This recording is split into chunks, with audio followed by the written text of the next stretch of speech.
મારી ચેનલમાં તમારું હાર્દિક સ્વાગત છે મિત્રો। કાલે મેં તમને પાર્ટ 2 વિશે માહિતી પ્રદાન કરી હતી મિત્રો, અને આજે પાર્ટ 3 વિશે તમને થોડી ઘણી માહિતી આપવા જઈ રહ્યો છું મિત્રો। તો ખાસ એ પ્રમાણે પ્રિપરેશન કરજો મિત્રો, જે પ્રમાણે હું પ્રિપરેશન કરાવું। તો અમારી ચેનલને મિત્રો લાઈક અને સબસ્ક્રાઇબ જરૂર કરજો મિત્રો। બેલ આઇકોન દબાવી અને સબસ્ક્રાઇબ કરજો મિત્રો, અને ચોક્કસ શેર કરજો મિત્રો। તો કાલે મેં તમને કેટલી પ્રિપરેશન કરાવી હતી એનું થોડું પુનરાવર્તન આપણે લઈ લઈએ મિત્રો, કે જેથી એ ભૂલાય નહીં। અને ખાસ મિત્રો એ યાદ રાખજો કે જે પ્રમાણે અહીંથી હું પ્રિપરેશન કરાવું એ પ્રમાણે તમે પ્રિપરેશન કરશો તો 100% માર્ક્સ સરસ આવશે, અને પાછળ તમારે કોઈ પ્રશ્ન ઉપસ્થિત નહીં થાય મિત્રો। અને આ જે હું વિડીયો બનાવી રહ્યો છું મિત્રો, એ અન્ય વિદ્યાર્થીઓને પણ શેર કરજો, જેથી એ વિદ્યાર્થીઓ પણ આ વિડીયોનો લાભ લઈ શકે। અને ચોક્કસ લાઈક અને શેર કરી અને અન્ય વિદ્યાર્થીઓને પણ પહોંચાડજો મિત્રો। તો ચાલો આપણે કાલ ભાગ 2 માં કેટલું ભણ્યા હતા એનું થોડું ઘણું રિવિઝન લઈએ મિત્રો, અને ત્યાર પછી ભાગ 3 ની વાત કરીએ મિત્રો। તો ચાલો આપણે કાલે કેટલું ભણ્યા હતા। તો કાલે મેં તમને ક્લિયર કરાયા હતા કે સંસાધનના પ્રકાર કેટલા છે। તો સંસાધનના મુખ્ય 3 પ્રકાર છે, કે જે માલિકીના આધારે હોય, પુનઃપ્રાપ્યતાના આધારે હોય અને વિતરણ ક્ષેત્રના આધારે હોય। આ છે સંસાધનના 3 પ્રકારો છે મિત્રો। તો એમાં મેં તમને ડીપમાં પણ સમજાવ્યું હતું કે માલિકીની દ્રષ્ટિ પૂછે તો વ્યક્તિગત સંસાધન છે, ત્યાર પછી જે રાષ્ટ્રીય સંસાધન છે, અને ત્યાર પછી જે વૈશ્વિક સંસાધન છે મિત્રો। તો આ પ્રમાણે મેં તમને કાલે ક્લિયર કરાવ્યું હતું મિત્રો। ત્યાર પછી કીધું હતું વ્યક્તિગત સંસાધનમાં કોનો સમાવેશ થાય, કે જે પોતાની પ્રોપર્ટી હોય એ તમામ વસ્તુ આવે, કે જમીન, મકાન, એ એક સાઈડ કોઈ બી વસ્તુ વ્યક્તિગત સંસાધનમાં સમાવેશ થાય છે મિત્રો। ત્યાર પછી રાષ્ટ્રીય સંસાધન, કે કોઈ પણ દેશ પ્રદેશની સાર્વજનિક સંપત્તિ હોય, લશ્કર, આંતરરાષ્ટ્રીય વેપાર, એક સાઈડ એ તમામ વસ્તુ છે રાષ્ટ્રીય સંસાધનની ગણના કરવામાં આવે મિત્રો। ત્યાર પછી વાત આવે કે વૈશ્વિક સંસાધનની વાત આવે મિત્રો। તો વૈશ્વિક સંસાધન કોને કહી શકીએ આપણે? તો વૈશ્વિક સંસાધન છે મિત્રો, વૈશ્વિક સંસાધનની વાત આવે મિત્રો તો સમગ્ર દુનિયાને ભૌતિક અને અભૌતિક તમામ સંપત્તિ જેને આપણે ઉપયોગ માનવ કલ્યાણમાં થતો હોય એવા તમામ સંસાધનને વૈશ્વિક સંસાધન કહેતા હોય છે। અને વિશ્વના બધા રાષ્ટ્રોની સહિયારી માલિકીનો જે હિસ્સો રહેલો છે એ વૈશ્વિક સંસાધનમાં એનો સમાવેશ થાય છે મિત્રો। અને ત્યાર પછી વિતરણ ક્ષેત્રની વાત કરી હતી મિત્રો, તો એમાં પણ એના 4 પ્રકારો પાડવામાં આવ્યા છે। એમાં સર્વસુલભ સંસાધન છે, સામાન્ય સુલભ સંસાધન છે, વિરલ સંસાધન છે અને એકલ સંસાધન છે।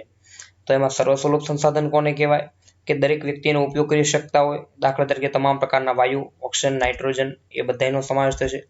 ત્યાર પછી સામાન્ય સુલભ સંસાધન છે મિત્રો, કે સામાન્યપણે મળે તેવા, કે દાખલા તરીકે ભૂમિ, જમીન, જળ, ગોચર, આ બધી વસ્તુ એ સામાન્ય સુલભ સંસાધન છે। ત્યાર પછી મેં વાત કરી હતી વિરલ સંસાધન, કે માત્ર ને માત્ર અભય પ્રાપ્ત મર્યાદિત હોય તેવા ખનિજોની વાત કરી છે, કે જોવા જઈએ તો કોલસો છે, પેટ્રોલિયમ છે, તાંબુ, સોનું, યુરેનિયમ વગેરે ખનિજો જે વિરલ સંસાધન છે। પછી એકલ સંસાધનની વાત આવે મિત્રો, તો એકલ સંસાધન છે દુનિયામાં ભાગ્યે જ 1 કે 2 જગ્યાએ જ પ્રાપ્ત થતા હોય। તો આપણે ઉદાહરણમાં મેં તમને કાલે સમજાવ્યું હતું કે જે ક્રાયોલેટ જે ખનિજ છે એ માત્ર ઓનલી ફોર ગ્રીનલેન્ડમાંથી જ પ્રાપ્ત થાય છે, તો એ છે એકલ સંસાધન।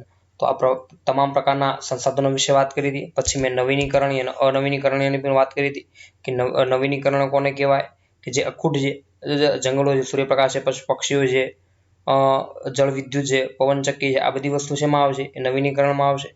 અનવીનીકરણમાં શેનો સમાવેશ થાય મિત્રો, તો અનવીનીકરણમાં મેં કાલે કીધું હતું ખનિજો છે, કોલસો છે, પેટ્રોલિયમ છે, કુદરતી વાયુ છે, આ બધા શું છે અનવીનીકરણ છે, જે ખૂટી શકે એમ છે, જેનો વપરાશ વધારે પડતો થઈ જાય તો એ ભવિષ્યમાં એનું અસ્તિત્વ જોખમ ઉપર છે મિત્રો। તો એ વસ્તુ છે અનવીનીકરણીય છે। અને ત્યાર પછી મિત્રો કાલે મેં તમને કીધું સંસાધનનું આયોજન કર્યું, ઓનલી ફોર કાલે મેં આયોજન ક્લિયર કરાવી દીધું, આજે હું સંરક્ષણ વિશે સમજાવવાનો છું। તો આયોજન કોને કહેવાય, તો મેં તમને એ પણ સમજાવ્યું મિત્રો કે આયોજન એ રીતે આપણે કરવાનું છે કે પાછલી પેઢી છે એને એ સંસાધનનો ઉપયોગ એ પાછલી પેઢી કરી શકે એ રીતે વિવેકપૂર્ણ આયોજન કરવાનું છે મિત્રો, એની વાત કરી હતી। અને ત્યાર પછી મેં થોડુંક સંસાધન આયોજનમાં જ મેં કીધું હતું કે એ રીતે જો આયોજન કરવામાં નહીં આવે તો ભવિષ્ય આવનારી પેઢી છે એના માટે એ ફક્ત નામ જ રહી જશે મિત્રો।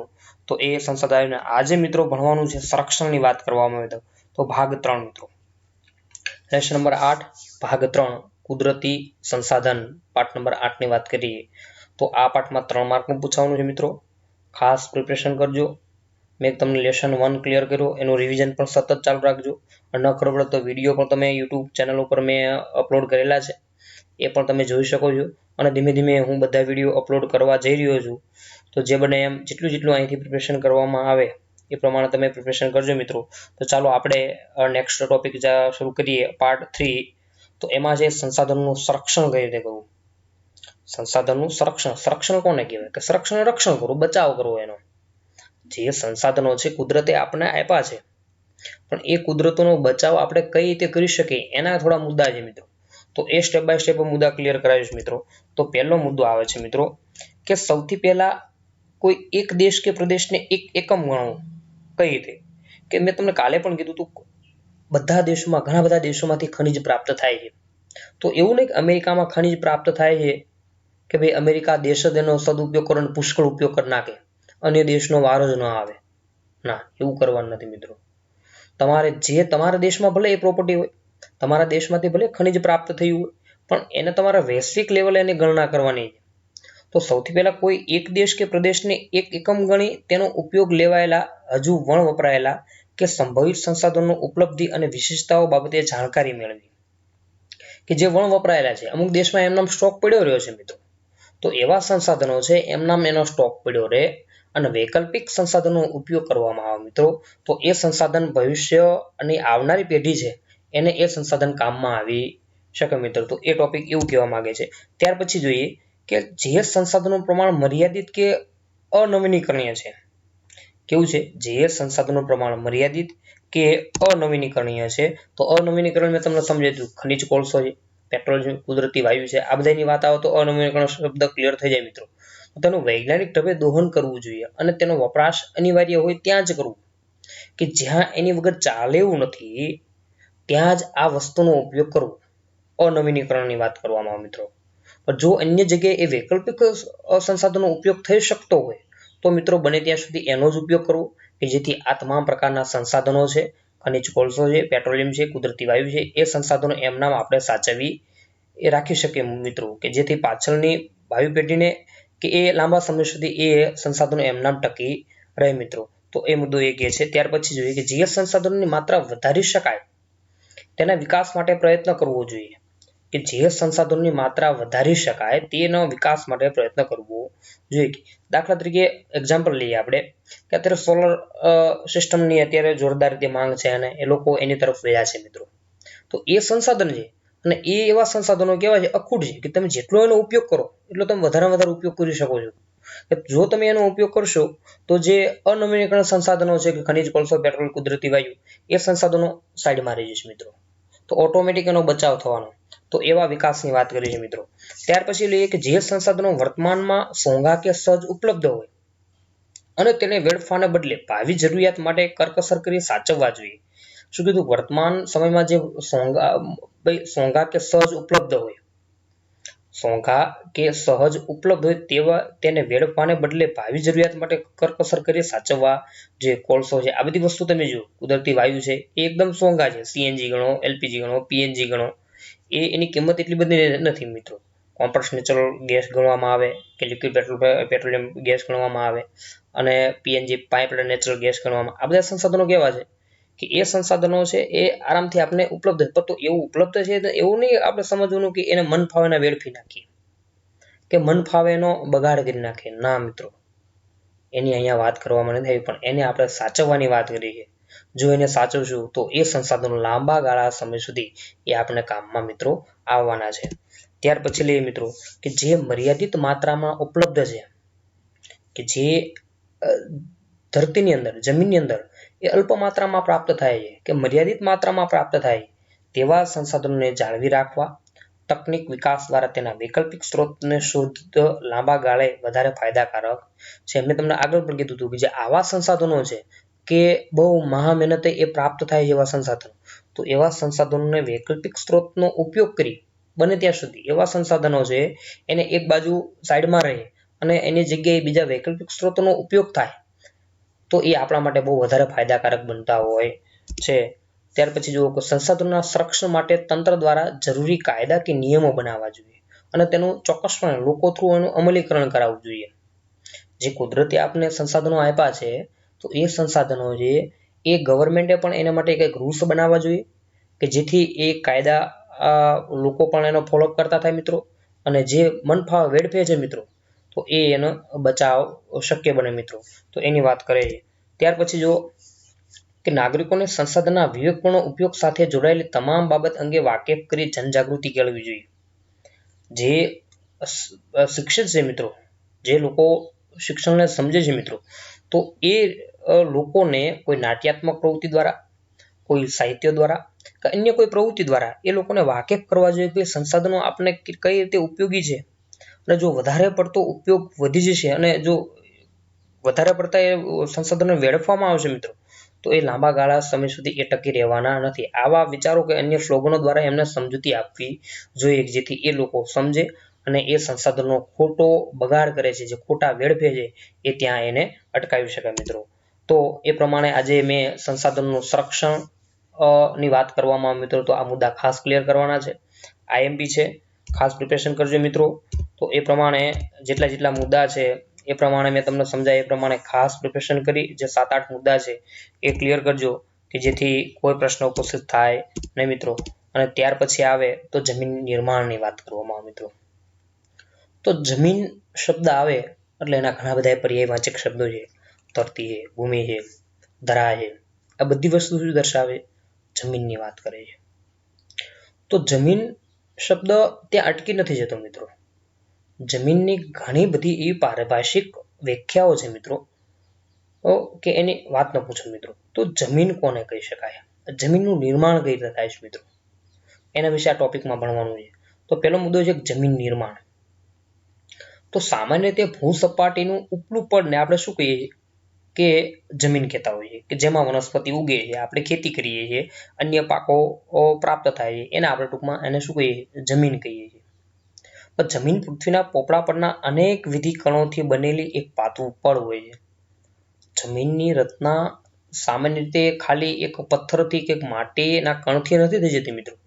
એની અંદર ઘણી બધી વસ્તુ જોવા મળે છે મિત્રો. ખાસ યાદ રાખજો કે જમીન સામાન્ય મેં તમને કીધું એમ કે કોઈ પથ્થરાથી કાંકરાથી નથી બની જતી. એની અંદર ખનિજો હોય છે મિત્રો, ભેજ હોય છે, હ્યુમસ હોય છે, સેન્દ્રિય તત્વો હોય છે તથા હવા વગેરે બધી વસ્તુનું મિશ્રણ થઈ અને જમીનનું નિર્માણ થાય છે મિત્રો. તો શબ્દ તમને નહીં સમજાતો હોય, હ્યુમસ કોને કહેવાય મિત્રો? તો હ્યુમસ શબ્દ છે મિત્રો, એને અંગ્રેજીમાં પ્રોનાઉન્સિએશન કહેવામાં આવે છે. તો એ હ્યુમસ એને કહેવામાં આવે મરી ગયેલી વનસ્પતિની માટી હોય. પછી કીધું છે કે જે સેન્દ્રિય પદાર્થના રજકણ વનસ્પતિની ફૂગ, આ બધી વસ્તુ શેમાં આવે છે? એ હ્યુમસમાં આવે મિત્રો. એ પણ જમીનની અંદર ભળેલી છે મિત્રો. તો આ બધી વસ્તુ થઈ શું બને છે? એક માટી, એક જમીનનું નિર્માણ થાય છે. તો માટી નીચે તમને થયું તો મૂળ ખડક સ્તરો આવેલા હોય છે, જે એકદમ એનું ખડકમાં નિર્માણ થવાનું હોય એવા મૂળ ખડક સ્તરો આવેલા છે કે જે જમીનનું નિર્માણ મૂળ ખડકોના ખવાણ અને ધોવાણથી મળતા પદાર્થો થાય છે. કે જે ધૂળ, ઝીણી માટી તમે નદીમાં તમે જોયું છે તો પાણીના પ્રવાહ સાથે એ વમળો રચાય છે સ્ટેપ બાય સ્ટેપ પગથિયા આકાર. તો એ શું છે? તો એ એક જમીન છે, એક માટી છે, ઝીણા કણો છે કે જે એનું ખવાણ અને ધોવાણ. ખવાણ કોને કહેવાય? ધોવાણ કોને કહેવાય? ખવાણ એટલે કે વરસાદ કે તાપમાન દ્વારા પથ્થરો ઉપર એ પ્રકાશ કે વરસાદ પડવાના કારણે એ ધીમે ધીમે પથ્થર ખવાય છે. પાકો પથ્થર હોય એ ધીમે ધીમે ખવાય છે અને એના શું બને છે? માટી બને છે, કાંકરા બને છે મિત્રો. અને ધોવાણ એને કહેવાય છે નદીઓ કે અન્ય પ્રવાહો સાથે જે બંને બાજુ જે પથ્થરો રહ્યા છે એ પથ્થરો શું છે? ધોવાણ થતું હોય છે. એમાં વરસાદના કારણે કે નદીના કારણે એ પથ્થરોનું ધીમે ધીમે ધોવાણ દ્વારા એ પથ્થર પણ એ જમીનમાં ભળતું હોય છે મિત્રો. તો એ ખવાણ અને ધોવાણની વાત કરે મિત્રો. તો આ બધી વસ્તુ શેમાં પડે છે? જમીનમાં પડે છે અને એક જમીનનું નિર્માણ થાય છે. તો જેમાં જૈવિક અવશેષો છે, ભેજ, હવા, આ બધું વસ્તુ મળે છે. મેં તમને ખનિજો છે, ભેજ છે, હ્યુમસ છે, સેન્દ્રિય તત્વો છે, જૈવિક તત્વો છે, ભેજ છે, હવા છે, આ બધું ભેગું થઈને શું થાય છે? એક જમીનનું નિર્માણ થાય છે. તો અન્ય રીતે કહીએ તો જમીન ખનિજો અને જૈવિક તત્વોનું કુદરતી મિશ્રણ છે. તેમાં વનસ્પતિની વૃદ્ધિ અને વિકાસ કરવાની ક્ષમતા છે. જો જમીન ન હોય તો વનસ્પતિનો વિકાસ થાત? ના, ઇમ્પોસિબલ છે. કારણ કે જમીનની અંદર ઘણી બધી વસ્તુ રહેલી છે, નાઇટ્રોજન છે, પોટેશિયમ છે, ચૂનો છે, આ બધી વસ્તુ તમને જમીનની અંદર જોવા મળે છે. અને એમાં હજારો તત્વો જમીનની અંદર ભળેલા છે મિત્રો, અને આ બધા ભેગા થઈને એક જમીનનું નિર્માણ થાય છે મિત્રો. તો જમીનની હજી થોડી ડીપમાં વાત કરીએ તો પૃથ્વીના પોપડાની સૌથી ઉપરની સપાટી કે પડ જેને આપણે શું કહીએ, જમીન કહીએ છીએ, કે પૃથ્વીના પોપડાની સૌથી ઉપરની સપાટી કે પડ કે જેને આપણે શું કહેતા હોઈએ મિત્રો, જમીન કહેતા હોઈએ છીએ. ખાસ યાદ રાખજો મિત્રો. તો તેમાં વનસ્પતિના વૃદ્ધિ અને વિકાસ માટે જરૂરી એવા ખનિજ દ્રવ્યો અને જૈવિક દ્રવ્યો આવેલા હોય છે. બધી જગ્યાએ જમીન સરખી નથી હોતી. અમુક જગ્યાએ કેવી હોય કે ફળદ્રુપ જમીન હોય, અમુક જગ્યાએ રેતાળ હોય, અમુક જગ્યાએ કાળી હોય. એ આગળનો ટોપિક આવશે ત્યારે તમને સમજાવીશ, એના જમીનના પ્રકારો આવશે ત્યારે હું તમને ડીપમાં માહિતી આપીશ મિત્રો. તો અલગ અલગ પ્રકારે એના ખનિજ દ્રવ્યોના આધારે એ જમીનનું મૂલ્યાંકન કરવામાં આવતું હોય છે.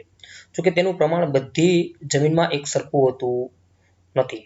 તમને કીધું એમ અમુક જગ્યાએ ખનિજ દ્રવ્યો વધારે હોય તો અમુક જગ્યાએ ખનિજ દ્રવ્યો ઓછા હોય મિત્રો. તો આમાં જમીન એટલે સેન્દ્રિય પદાર્થની ઝીણા કણોવાળા પોચો ખડક પદાર્થ અર્થાત ભૂપૃષ્ઠ પરના માતૃ ખડક અને વનસ્પતિ દ્રવ્યોના મિશ્રણથી બનતા અસંગઠિત પદાર્થને આપણે શું કહેતા હોઈએ, એને જમીન કહેતા હોઈએ છીએ. ખાસ યાદ રાખજો, જમીન કોને કહેવાય, કે જમીન એટલે સેન્દ્રિય પદાર્થના ઝીણા કણો કે જે જમીનની અંદર ભળેલા છે મિત્રો, અને પોચા ખડકો છે, અને અર્થાત જે ભૂપૃષ્ઠ પરના માતૃ ખડક એને કહેવામાં આવે છે જે સ્ટાર્ટિંગમાં જે પથ્થરોનું નિર્માણ થાય છે અને એ નિર્માણ થતા એક મહાકાય પથ્થર બને છે. તો એ શરૂઆતના નિર્માણને આપણે શું કહેવાય, માતૃ ખડક કહેતા હોઈએ છીએ. અને વનસ્પતિના દ્રવ્યોના મિશ્રણથી બનતા અસંગઠિત પદાર્થનું પડ કે સપાટી જમીન. આ વ્યાખ્યા ખાસ તૈયાર કરવાની છે મિત્રો, જમીન કોને આપણે કહી શકીએ. આગળ જોઈએ, મૂળ ખડકોને ઘસારણ અને ધોવાણના પરિબળોને તોડી તેને બારીક ભૂકો બનાવે છે. મેં તમને આગળ પણ સમજાવ્યું કે જે મોટો પથ્થરની શિલા છે એની ઉપર યોગ્ય તાપમાન અને વરસાદ પડવાના કારણે એમાં શું સર્જાય છે, બારીક ભૂકો રચાય છે, અને એ ભૂકો જમીનમાં વળે છે અને એક જમીનનું નિર્માણ થાય છે. અને આ ભૂકો કે ચૂર્ણમાં વનસ્પતિ તથા જીવજંતુઓને વિઘટન કે સડવાથી બનેલી સેન્દ્રિય તત્વો તેમાં ઉમેરાય છે. તમે જો માર્ક કરો કે કોઈ પ્રાણી મૃત્યુ પામ્યું હોય અથવા એક વજે કોઈ બી વસ્તુ તમે ત્યાં જમીનની અંદર ફેંકો છો તો એનું વિઘટન થાય. વનસ્પતિ હોય કે પ્રાણી હોય કે અન્ય અવશેષ હોય તો એની અંદર તાપમાન કે વરસાદ પડવાના કારણે મિત્રો એનું વિઘટન થઈ અને એ બધી વસ્તુ શેમાં ભળી જાય, જમીનમાં ભળી જાય છે, કે જેને આપણે સેન્દ્રિય તત્વ કહેતા હોઈએ છીએ. તો આ સેન્દ્રિય તત્વો વનસ્પતિના વિકાસમાં મહત્વની ભૂમિકા ભજવે છે. જે જમીનમાં સેન્દ્રિય તત્વોનું પ્રમાણ વધારે, જે જમીનમાં ક્ષારનું પ્રમાણ વધારે, એ જમીન હંમેશા કેવું હોવાની, ફળદ્રુપ હોવાની મિત્રો. ખાસ યાદ રાખજો. તો જમીન નિર્માણના સમયગાળાના સંદર્ભે જે તે આબોહવાની અસર એટલી મહત્વપૂર્ણ અને વ્યાપક હોય છે કે તે આબોહવાળા પ્રદેશમાં વિભિન્ન પ્રકારના ખડકોમાંથી બનતી જમીન લાંબા સમયગાળે એક જ પ્રકારની હોય છે. એટલે કે એક જ પ્રકારની માતૃ ખડકમાંથી ભિન્ન ભિન્ન આબોહવાથી બનનારી જમીન અલગ અલગ પ્રકારની હોય છે મિત્રો. ખડક એક હોય પણ એ તાપમાન અને વરસાદના કારણે એમાંથી બારીક ભૂકો બને છે અને એમાંથી એ જમીનનું નિર્માણ થાય છે. તો એ જે માતૃ ખડક છે અને માતૃ ખડકમાંથી યોગ્ય તાપમાન અને વરસાદના કારણે એ માતૃ ખડકનું નિર્માણ જમીનમાં થઈ જતું હોય છે. તો એ જમીનના પ્રકારની વાત કરીએ તો રંગ, આબોહવા, માતૃ ખડક, પર્ણરચના, ફળદ્રુપતા આ બધાને ધ્યાનમાં રાખી અને 8 પ્રકારના જમીનના પ્રકારો પાડવામાં આવે છે મિત્રો. તો એ જમીનના પ્રકારોની વાત કરવામાં આવે તો અંદર જરાક નોંધ કરી છે મેં કે હાલમાં ભારતીય કૃષિ સંશોધન એટલે કે Indian council of agriculture research કે જે ICAR પરીક્ષામાં પૂછી શકે કે ICAR નું પૂરું નામ જણાવો, તો ઇન્ડિયન કાઉન્સિલ ઓફ એગ્રીકલ્ચર મેં જરા નોટ કરજો, નોટમાં મિત્રો ખાસ યાદ રહી જશે. એગ્રીકલ્ચર રિસર્ચ તો ICAR નું પૂરું નામ છે, કે જે હાલમાં ભારતીય કૃષિ સંશોધન પરિષદ સંસ્થા કામ કરી રહી છે. તો જેમાં જમીનના 8 પ્રકારોમાં એને વિભાજિત કર્યા છે. તો કેવા 8 પ્રકારો છે એની વાત કરીએ તો કાપની જમીન છે, પછી જે રાતી અથવા લાલ જમીન છે મિત્રો ખાસ યાદ રાખજો, પછી જે કાળી જમીન છે, લેટરાઇટ જમીન છે, પછી જે રણ પ્રકારની જમીન છે, પછી જે પર્વતીય જમીન છે, દલદલ કે પીટ પ્રકારની જમીન છે અને જંગલ પ્રકારની જમીન છે. આ 8 વિભાગોમાં ICAR દ્વારા આ 8 પ્રકારો પાડવામાં આવ્યા છે. Indian council of agriculture research આ ખાસ યાદ રાખજો મિત્રો. તો એને 8 પ્રકારો પાડ્યા છે. તો એમાં આજે એક પ્રકાર વિશે આપણે અભ્યાસ કરવાનો છે, બીજા પ્રકારો પછી રાખશું. તો પહેલો પ્રકાર આવશે કાપની જમીન કોને કહી શકાય. તો મિત્રો સામાન્ય તમને નોલેજ આપી દઉં, કાપની જમીન કોને કહી શકાય. તો કાપની જમીન છે એ હંમેશા કેવી હોય, ફળદ્રુપ હોવાની. એમાં મેં તમને આગળ પણ સમજાવ્યું જેમાં એ જમીન છે એમાં સેન્દ્રિય પદાર્થનું પ્રમાણ કેવું હોવાનું વધારે હોવાનું મિત્રો, અને ત્યાં ઉત્પાદન પણ કેવું થવાનું વધારે થવાનું કાપની જમીનમાં. તો જરા એના મુદ્દા લઈએ તો આ કાપની જમીન છે એ ભારતમાં કુલ ક્ષેત્રફળના લગભગ 43% આ ખાસ યાદ રાખજો 43% ક્ષેત્રફળમાં આ કાપની જમીન ફેલાયેલી છે. ભૂલાવનો જે 43 યાદ રાખજો મિત્રો. ત્યાર પછી જોઈએ કે આ પ્રકારની જમીન છે મેં તમને કીધું એમ એ કેવી જમીન છે ફળદ્રુપ હોવાની, અને આ પ્રકારની જમીન છે એ મોટી મોટી નદીઓ છે એ નદીઓ દાખલા કે બ્રહ્મપુત્ર છે, ગોદાવરી છે, કૃષ્ણા છે, કાવેરી છે, આ સિંધુ છે, આ બધી નદીઓ તમે જો એ બધી નદીઓ એ પર્વતમાંથી વહી અને એ એક પાણી સાથે એ શું છે કાપ ભેગો કરે છે, નીચે કાપ એકઠો કરે છે મિત્રો, અને એ કાપથી આ કાપની જમીન બને છે મિત્રો. અને આ કેવી હોવાની એકદમ ફળદ્રુપ જમીન હોવાની. તો આ ખાસ યાદ રાખજો, નદીઓના નામ યાદ રાખજો. અને જે મુક્તિકોણ પ્રદેશમાં આ પ્રકારની જમીન જોવા મળે છે. તો મુક્તિકોણ પ્રદેશ કોને કહેવાય મિત્રો એ તમને સમજાવી દઉં. મુક્તિકોણ પ્રદેશ ડેલ્ટા આકાર હોય છે મિત્રો, આ રીતે હોય છે. ખાસ યાદ રાખજો કે આ ત્રિકોણ આકારનો ડેલ્ટા આકાર મુક્તિકોણ પ્રદેશ કહેવામાં આવે છે.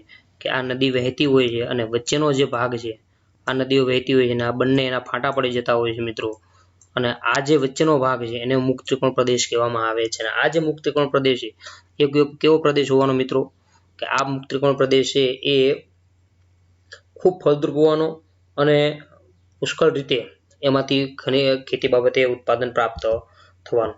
ત્યાર પછી લઈએ આપણે કાપની એ જમીનનો ત્રીજો મુદ્દો લઈએ કે કાપની જમીન નિર્માણ નદીઓ દ્વારા આભારી છે. મેં તમને કીધું એ પ્રમાણે તો આ જમીનમાં પોટાશ, ફોસ્ફરિક એસિડ અને ચૂનાનું પ્રમાણ વધારે જોવા મળે કે જ્યારે નાઇટ્રોજન અને હ્યુમસની માત્રા ખૂબ અલ્પ માત્રામાં જોવા મળે છે.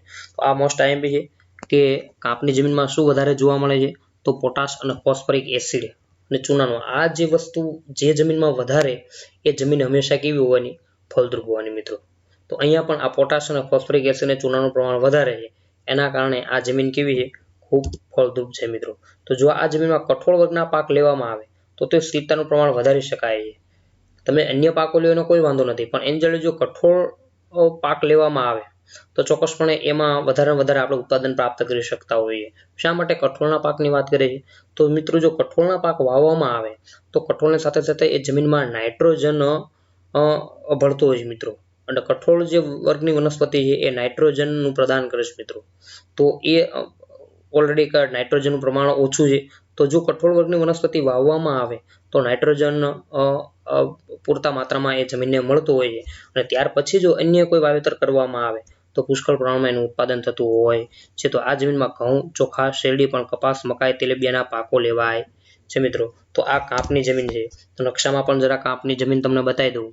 તો આ કાપની જમીન છે તો એમાં અહીંયા જોઈ શકો છો બિહાર છે, યુપી છે, આ બધા પંજાબ છે, આ બધા સ્થળોમાં આ કાપની જમીન જોવા મળે છે મિત્રો.